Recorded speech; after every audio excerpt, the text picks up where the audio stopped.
فَإِن مِتَّ فَهُمُ الْخَالِدُونَ، اگر آپ فوت ہو گئے تو یہ کب تک رہیں گے؟ کیا یہ ہمیشہ کا پٹا لکھوا کر آئے ہیں؟ حضرت عمر نے جیسے یہ جملہ سنا کہ یہ انتخاب اللہ کا ہے، فرماتے ہیں تو پھر منافقین کو میری تلوار کے حوالے کرو۔ اللہ کا انتخاب کبھی غلط ہو ہی نہیں سکتا، ہو ہی نہیں سکتا۔ اس سے پوچھو اس نے کس کے لیے، کس کے گھر میں کس عورت کا انتخاب کیا ہے؟ حضرت سمیہ رضی اللہ تعالی عنہا کا بھی اللہ نے امتحان لیا۔ کس طرح امتحان لیا؟ ابو جہل نے آپ کو 2 اونٹوں کے درمیان باندھا، دایاں ہاتھ دایاں پاؤں ایک اونٹ کے ساتھ، بایاں ہاتھ بایاں پاؤں دوسرے اونٹ کے ساتھ، دونوں کو مخالف سمت میں دوڑایا، جسم کو 2 لخت کر دیا۔ امتحن اللہ قلوبہم۔ السلام علیکم ورحمۃ اللہ وبرکاتہ۔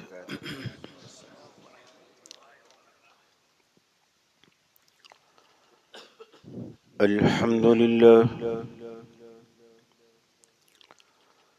الحمد للہ احمدہ وہو المحمود ابدا ابدا،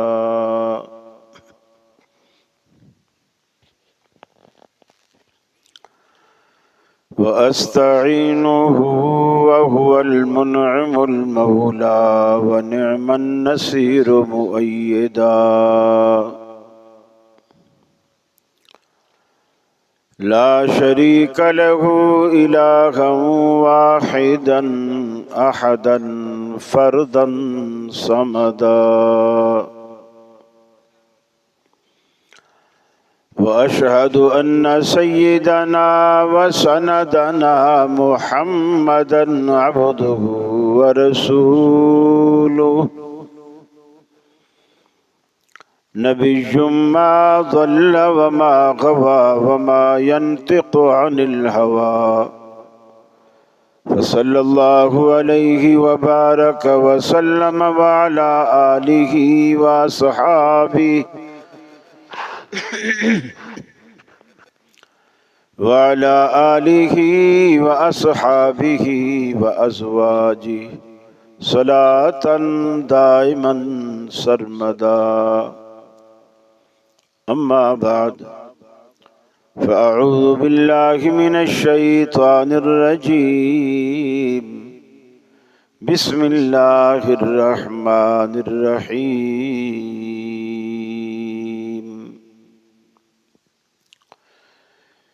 إن الذين يغضون أصواتهم عند رسول الله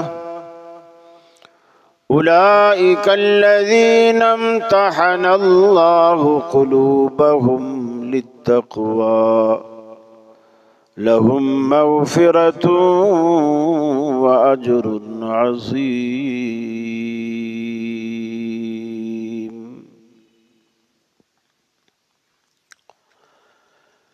یہ مقصد ہے کہ دنیا سے جہالت دور ہو جائے،